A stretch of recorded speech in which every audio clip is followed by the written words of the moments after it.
Buongiorno e ben ritrovati a un nuovo appuntamento con l'informazione di Telefriuli. Un operaio di 43 anni, Roberto Maccandi, Prata di Pordenone, ha perso la vita ieri sera per le gravi ferite riportate in un incidente stradale accaduto alle 20 a Maron di Bruniera in via Puglia. Era al volante di una moto che si è schiantata contro un'auto condotta da una donna.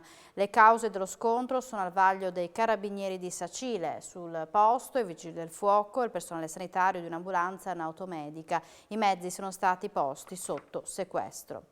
A28 chiusa per una quarantina di minuti questa mattina a causa di un incidente stradale.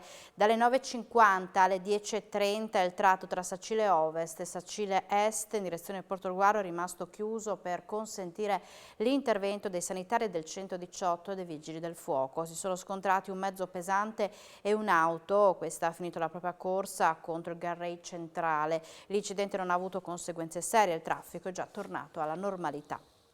Un video girato all'interno del locale e poi diffuso sui social nel quale incitava alla rivolta e attaccava le istituzioni. È costato a Ferdinando Polegato la chiusura per 60 giorni del suo bar-ristorante di Sequals. Il provvedimento, per il quale il ristoratore pronto a ricorrere, è stato disposto dal questore di Pordenone e notificato oggi. Stop per 2 mesi al bar-ristorante Teodora di Sequals, gestito dall'istionico Ferdinando Polegato, già in passato finito al centro di polemiche per la sua simpatia verso il Duce e gli attacchi alle istituzioni. A prendere il provvedimento, notificato oggi dal personale di Polizia Amministrativa e Sicurezza e dalla Digos, è stato il questore di Pordenone Marco Dorisio per motivi di ordine pubblico. Gli agenti hanno accertato come Polegato, nei giorni scorsi, all'interno del locale alla presenza di alcuni avventori, abbia realizzato un video, propagato attraverso i social network, nel quale incita alla violenza, alla rivolte al giustizialismo nei confronti delle istituzioni, facendo altresì riferimento a gruppi organizzati. La polizia ha individuato il filmato monitorando il flusso comunicativo che avviene attraverso l'uso dei social, in particolare nei canali Telegram e WhatsApp. Per questo, sussistendo i presupposti normativi relativamente a una conclamata e documentata situazione di pericolo per l'ordine pubblico, il questore di Pordenone ha disposto la sospensione dell'attività per un periodo di 60 giorni. Dal canto suo, come nel suo stile, Polegato è già pronto a controbattere facendo valere i propri diritti in ogni sede.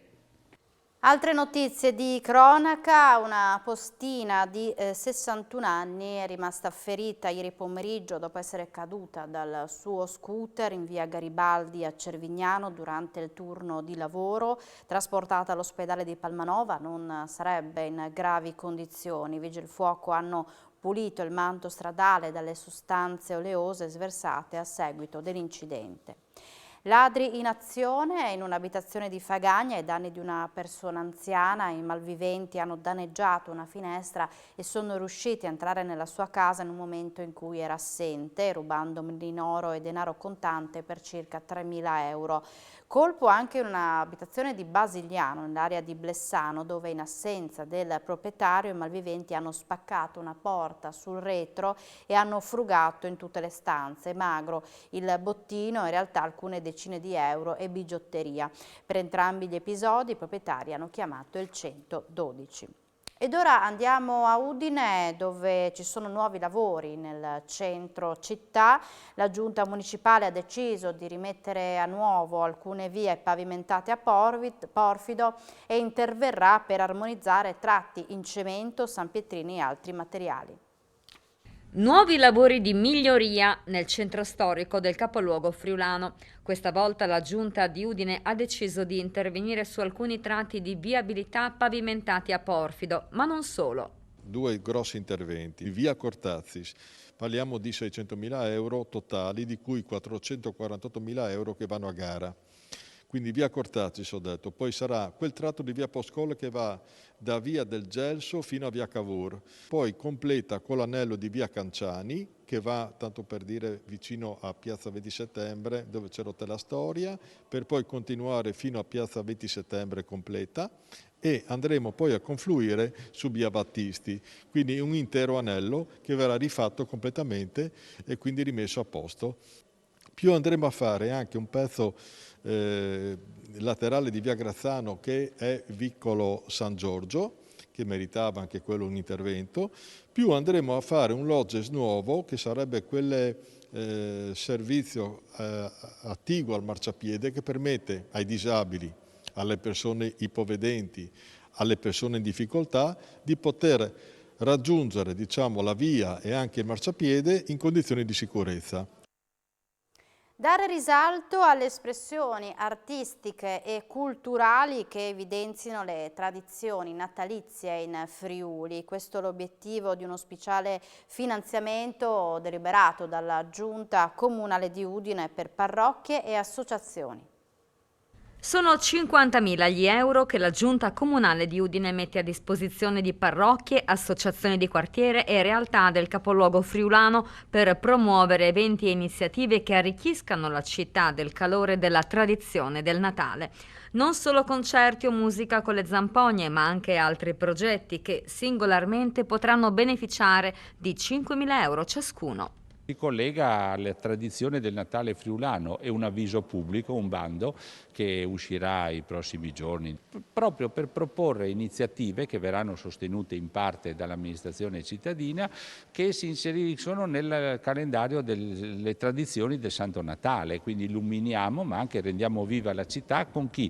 Con coloro che proporranno queste attività. Potranno essere concerti nelle parrocchie, potranno essere rappresentazioni teatrali, ma anche attività di animazione del centro. Potremmo vedere, non so, sfilare le cornamuse, adesso immagino tante cose, ecco, che si possono realizzare. Il periodo in cui dovranno essere programmate queste iniziative va dal 15 di novembre al 15 di gennaio dell'anno 22. Vogliamo aprire le porte alla città a tante nuove iniziative, però che tengano presente dell'importanza della celebrazione della festività religiosa del nostro Santo Natale.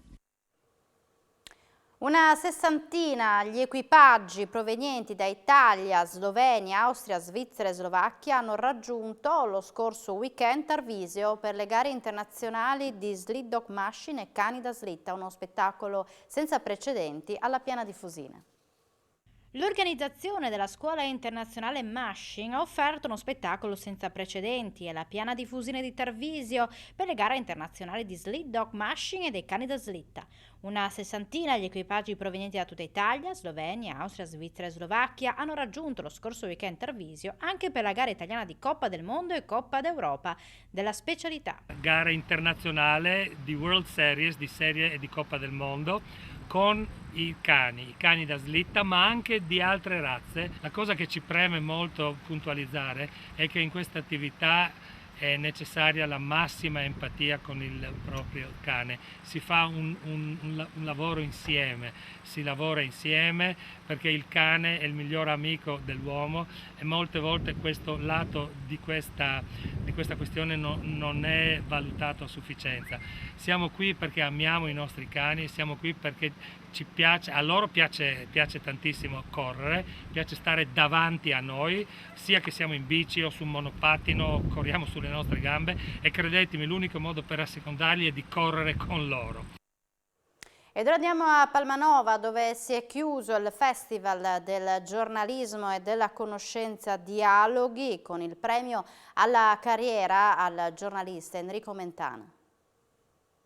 La professione di giornalista svolta da sempre con etica, imparzialità, coraggio ed entusiasmo, con le quali ha avviato nuove avventure di diverse testate informative, esempio per giovani che vogliono imboccare la non semplice strada del giornalismo. Sono le motivazioni del premio alla carriera assegnato al Teatro Modena di Palmanova ad Enrico Mentana, direttore del TG della 7 nell'ambito di Dialoghi, sesto festival itinerante del giornalismo e della conoscenza, in programma sino al 29 ottobre a cura dell'Associazione Cultura Globale di Cormons, con sostegno di Regione Friuli Venezia Giulia e pool di sponsor, patrocinio dell'Ordine dei Giornalisti Friuli Venezia Giulia, Università di Udine, Trieste, Svizzera Italiana di Lugano e collaborazioni di associazioni ed aziende del territorio. 13 i comuni della Bassa Friulana coinvolti per 60 eventi e 197 ospiti. È sempre un piacere venire qui, il Friuli è mia terra amica, diciamo.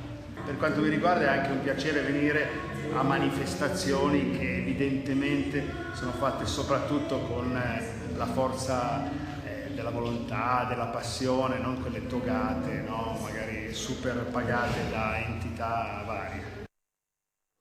Siamo in chiusura, ma subito dopo la pubblicità appuntamento con A voi la linea per approfondire i temi del giorno. Grazie per l'attenzione, buona giornata.